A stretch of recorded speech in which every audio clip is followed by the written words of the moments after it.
Acara ini disponsori oleh Fatigon tiap hari siap cari rezeki. Fatigon, berani kerja, berani capek. Pemirsa QTV, salam inovasi.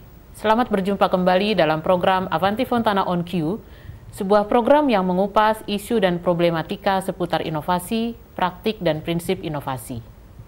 Program ini merupakan persembahan Fatigon Multivitamin produksi Kalbe Pharma dan hasil kerjasama antara QTV dan CIS School of Innovation. Avanti Fontana on Q menggarisbawahi pengertian inovasi sebagai keberhasilan secara ekonomi dan sosial karena diperkenalkannya cara baru atau kombinasi baru dari cara lama dalam mengubah input menjadi output.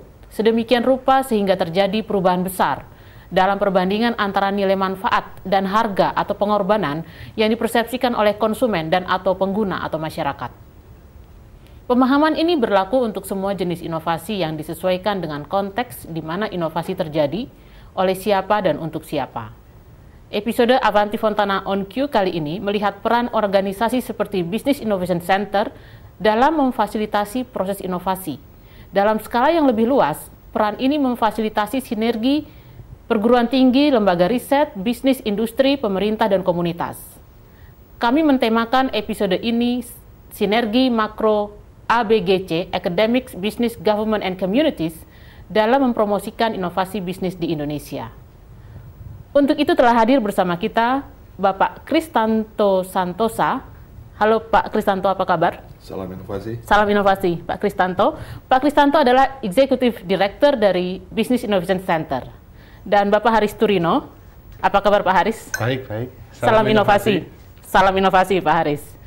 Pak Haris Turino adalah Managing Director dari Clio Group Indonesia dan pengamat masalah inovasi dan pasar modal, serta aktif menulis di beberapa media.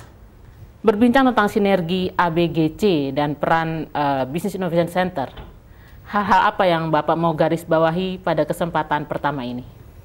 Baik, Ibu Avanti, saya akan mengulang apa yang tadi Ibu Avanti katakan mengenai pentingnya inovasi untuk penciptaan nilai, sesuatu yang baru. Jadi sebetulnya kalau kita berbicara mengenai inovasi, paling tidak ada 3 hal yang saya ingin tekankan di sini. Yang pertama bahwa inovasi adalah dewasa ini merupakan pendorong ekonomi utama untuk kita bisa maju, untuk kita bisa kompetitif di dalam dunia yang semakin mengglobal ini. Yang kedua adalah bahwa kita sudah harus sampai kepada pemikiran bahwa inovasi bukan hanya pilihan, atau boleh berinovasi atau tidak, tapi secara sedikit dramatis saya ingin mengatakan bahwa pilihannya adalah inovasi atau Anda mati. Itu adalah yang kedua.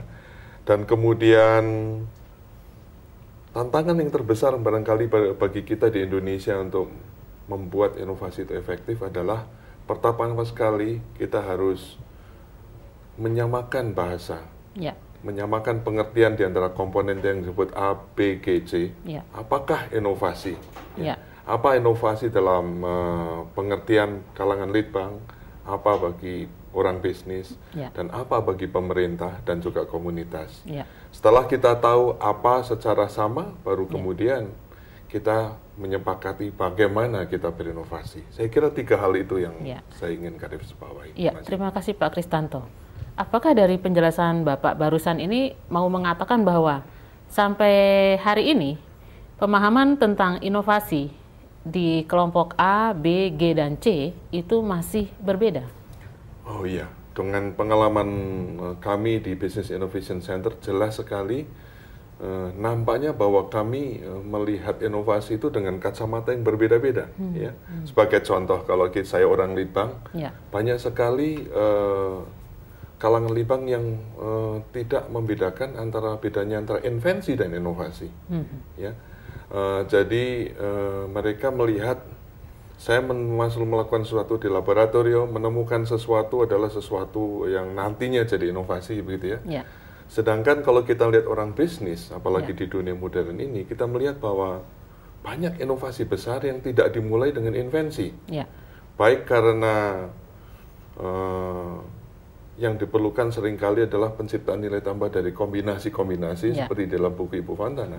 Tapi juga seringkali hanya mengandalkan pada invensi, kita akan mempersempit peluang-peluang yang bisa kita lakukan untuk berinovasi.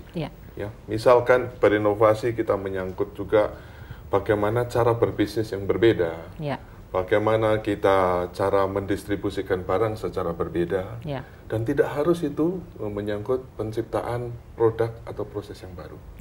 Jadi itu kalau kita melihat dari sisi pemerintah, saya kira pemerintah kita juga lagi belajar mengenai mengartikan inovasi. Jadi saya pikir inovasi seringkali dilihat lebih dari, kalau saya berinovasi hasilnya apa. Sedangkan inovasi seringkali kita harus setia kepada proses terjadi inovasi, bukan hasil hanya terjadi setelah kita struggle atau kita secara setia mengikuti proses inovasi. Jadi bahasa masih perlu disamakan. Iya, bahasa masih perlu disamakan, bahasa inovasi. Di Business Innovation Center, Pak, apakah ada upaya khusus yang dilakukan untuk menyamakan bahasa atau menyamakan paradigma tentang inovasi, paradigma yang tepat? Iya, itu salah satu tantangan dan sekaligus peran BIC yang paling besar, di mana kalau kami sebagai katakanlah pengantara atau intermediator dalam inovasi untuk dunia litbang ke bisnis, saya harus mencoba bisa bicara mengenai inovasi dalam bahasa litbang ke orang bisnis, dan saya harus bicara mengenai aspek bisnis dari inovasi ke orang litbang. Jadi penyamaan terjadi di dalam proses itu.